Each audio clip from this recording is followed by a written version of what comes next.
Et j'ai le plaisir d'accueillir sur ce plateau son Excellence, Monsieur l'ambassadeur de France en Israël, Frédéric Journès. Bonsoir. Bonsoir Myri. Merci d'avoir accepté notre invitation. Vous n'êtes pas dans une position facile, vous êtes diplomate, vous avez l'habitude. Vous venez d'entendre Anna retracer les derniers accrochages, on va dire, entre le président de la République, Emmanuel Macron, et le Premier ministre israélien, Binyamin Netanyahou. Si on revient à cette lettre du Premier ministre israélien adressée à Emmanuel Macron, en Israël, il se dit que Binyamin Netanyahou traduit dans cette lettre le sentiment de beaucoup de franco-israéliens aujourd'hui. Vous leur répondez quoi? Je crois qu'il faut qu'on regarde au-delà du gros titre. Ce qu'a proposé la France et l'Arabie Saoudite, puisqu'on est à deux, c'est pas simplement que la France reconnaisse un État palestinien, c'est qu'on mette sur la table une proposition pour un avenir qui ne soit pas seulement la guerre pour toujours. Il y a 3 blocs dedans, parce qu'on a travaillé avec énormément de groupes. Ça fait 1 an que tout ça avance avec les équipes de Mohammed bin Salman.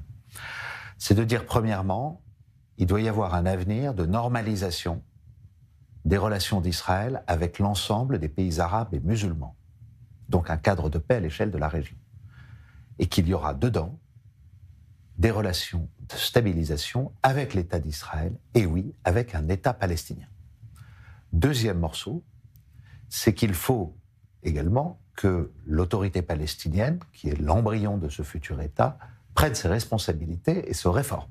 C'était le sens de la lettre d'Emmanuel Macron à Mahmoud Abbas, pour lui dire, il va falloir réformer l'autorité palestinienne, lutter contre la corruption, arrêter l'enseignement de la haine, la récompense au terrorisme, vous réformez en profondeur, acceptez la paix avec Israël.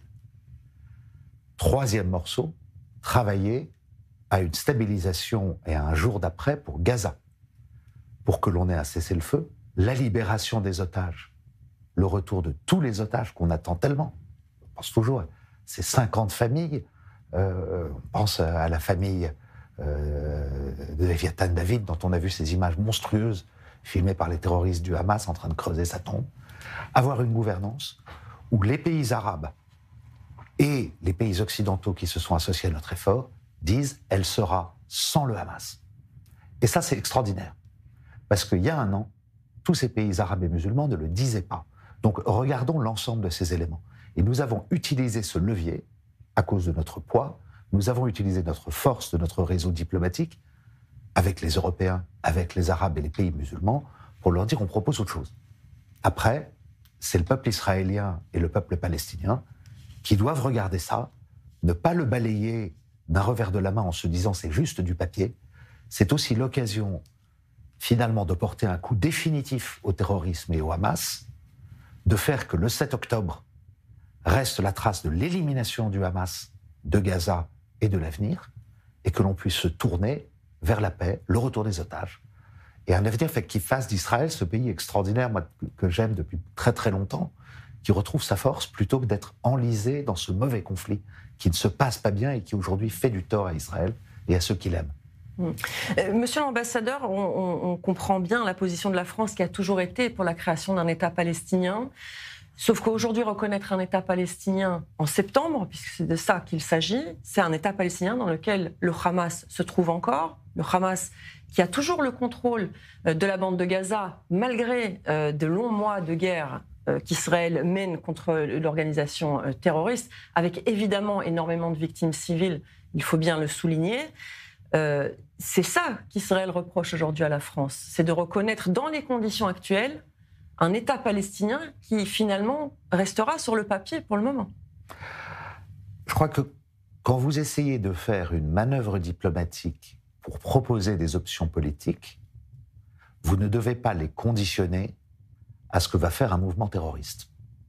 Donc, le Hamas peut continuer à contrôler certains secteurs de Gaza, il ne contrôle plus grand-chose. De toute façon, le Hamas est foutu. Plus personne ne viendra à son secours. Il a raté son coup, il a raté son pari d'entraîner tous les proxys iraniens dans un combat final contre Israël. Ils y ont cru quelques jours, mais la vérité, c'est qu'ils y sont allés à reculons et que depuis l'armée israélienne a mené contre l'Iran, contre le Hezbollah, ces guerres éclairs extraordinairement bien préparés, qui ont fait toujours le succès militaire de ce pays. Donc aujourd'hui, de toute façon, et c'est là où je vous dis, lorsque vous avez des pays arabes, et même le Qatar, qui disent qu'il faudra un avenir de gouvernance sans le Hamas, on avance. Ensuite, on construit. Évidemment qu'on ne peut pas avoir tout réglé. La question, c'était de se dire, est-ce qu'on attend que toutes les conditions soient réunies? On pourra toujours en inventer 50 de plus. On avance des propositions. Mais après, évidemment, il faut les construire. La conférence de ce qui va se passer à New York va le continuer. On ne va pas tout régler en un jour. Mais on ne va pas non plus attendre 30 ans, c'est notre conviction. Alors, je voudrais revenir aussi sur l'antisémitisme en France, qui depuis le 7 octobre, il faut le dire, le nombre d'actes antisémites a explosé, pas uniquement en France, mais comme vous êtes l'ambassadeur de France, je parle de l'Hexagone en particulier. Israël, en tout cas Benyamin Netanyahou, lit cette explosion d'actes antisémites, ou en tout cas estime qu'il n'y a que la France n'en fait pas assez pour protéger les Juifs de France. Imaginons qu'un Israélien nous écoute ce soir, qui voudrait se rendre à Paris, à Cannes, à Nice. Est-ce que vous garantissez que sa sécurité est garantie? Alors, je vais répondre, mais il y a une chose que je voulais vous dire avant, parce que j'ai pu avoir des expressions qui ont été mal ressenties et qui ont fait de la peine à des gens que j'aime beaucoup, à la communauté juive en France, à ces franco-israéliens auxquels j'essaie d'apporter les meilleurs services. C'est d'imaginer que lorsque je dis que la guerre à Gaza est en train d'alimenter l'antisémitisme, je dis que l'antisémitisme, c'est la faute d'Israël ou la faute des Juifs. Ça, jamais. Jamais, jamais. Quand j'étais jeune homme, manifesté contre l'antisémitisme. C'est resté quelque chose qui était au cœur de mes convictions, dans l'affection, la vieille affection que j'ai pour Israël. J'ai candidaté 4 fois pour être ici. Une de mes collègues m'a dit un jour, tes prédécesseurs, souvent, ont découvert l'enjeu de l'antisémitisme en arrivant ici. Toi, tu as voulu venir ici parce que tu t'intéressais à l'antisémitisme quand on avait 20 ans. Ce qui est en train de se passer en France et ailleurs dans le monde est effarant. Moi, j'en suis épouvanté. Le rapport du Sénat constate multiplication par 3 ou 4 des actes antisémites. On est passé de quelques centaines à 1400 plaintes pour actes antisémites, 1500 signalements en milieu scolaire. Mais ce que je voulais vous dire, c'est que la France, vous avez dans la République une chose, moi j'ai suivi un enseignement républicain, Emmanuel Macron a eu un enseignement, un cursus, je pense, forgé avec les mêmes valeurs. On a appris que la République, elle a un contrat moral avec les Juifs. Le décret Crémieux, ça voulait dire quelque chose. Que la honte de Vichy, c'est-à-dire la déchéance de la France, c'est également la victoire de l'antisémitisme. Et quelque part, lutter contre l'antisémitisme, c'est rétablir l'honneur de la République. Donc, je pense qu'il y a beaucoup de gens en France, c'est pour ça qu'il y a eu une réaction qui est très vive dans notre expression, de dire qu'on est dans un moment qui est trop grave pour partir dans des amalgames et des résumés. On se bat contre l'antisémitisme. C'est gravissime ce qui est en train de se passer. Mais regardez ce qu'on a fait. Le 31 juillet, Emmanuel Macron a promulgué la loi pour prévenir et lutter contre l'antisémitisme dans l'enseignement supérieur. Ces actions dans les universités qui ont choqué tellement d'Israéliens et tellement de Juifs partout dans le monde. De la prévention, des sanctions disciplinaires, une vigilance, une information des victimes. Donc on agit. C'était les 15 000 policiers sur les lieux de culte, les équipes qu'on a mis, les bénévoles qu'on avait formés pour les Jeux Olympiques pour entourer les Israéliens, les assises de la lutte contre l'antisémitisme qu'Emmanuel Macron a fait réunir avec Aurore Berger au printemps dernier, entre février et avril. Donc on est super conscient de ce problème. On n'est pas en train de le minimiser. Oui. Alors, est-ce que vous pouvez avoir des incidents? Il y a toujours des incidents. Est-ce que vous êtes stigmatisé? On se bat contre. Il y a une chose dont je suis fier, c'est que lorsque je vais chez mes parents à Paris, ok, on habite peut-être dans un quartier sympa, mais on a une agence de comptabilité qui est en bas de notre immeuble, au rez-de-chaussée. Les garçons ont des kippotes, ils ont leur mezouza à leur porte. Je peux en parler avec mes voisins.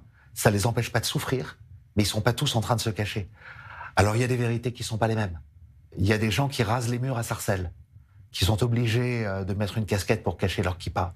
Vous avez des familles. Il y avait eu ce clip, je ne sais pas si vous l'avez vu, pour sensibiliser l'opinion à la remontée de l'antisémitisme, où vous avez ce jeune garçon black qui est avec la famille Cohen, qui sont ses amis juifs, peut-être à Sarcelles, peut-être dans l'Essonne, et qui dit « Mais fermez pas les rideaux, Madame Cohen ». Donc on y est sensible. Tous les Français ont eu la larme à l'œil en voyant ça. Donc voilà, c'est la bête, elle est revenue. C'était une chanson que j'aimais beaucoup quand j'étais petit, Anne, ma sœur Anne. Tu peux dormir tranquille, elle ne reviendra pas, la vermine. Elle est sortie de sa tanière. Il faut qu'on la fasse rentrer. C'est de l'éducation. Mais pour moi, qui suis républicain, qui suis le représentant d'Emmanuel Macron, je pense que pour Emmanuel Macron aussi, c'est une chose. Se dire que dans l'action qu'il fait pour proposer une alternative à la guerre, dire qu'il alimente l'antisémitisme, mais pas l'accepter. Quand vous luttez personnellement contre l'antisémitisme, ça vous fait mal qu'on vous prenne pour un antisémite. Moi, j'ai toujours aimé profondément le peuple juif. J'aime Israël. Il y a des moments où je passe des journées difficiles ici. Rien ne m'arrachera du cœur cet amour pour Israël et ce qu'il a de beau. Ce que je peux dire aux Israéliens quand ils visitent la France, parlez aux équipes paralympiques, parlez aux touristes qui sont venus pendant les JO, qui vous disent comment ils ont été accueillis, comment on s'est occupé d'eux. La France, elle est belle aussi. Elle est belle pour les Israéliens. Merci beaucoup, en tout cas, Votre Excellence, Monsieur l'ambassadeur de France en Israël, Frédéric Journes, d'avoir été avec nous. Merci beaucoup.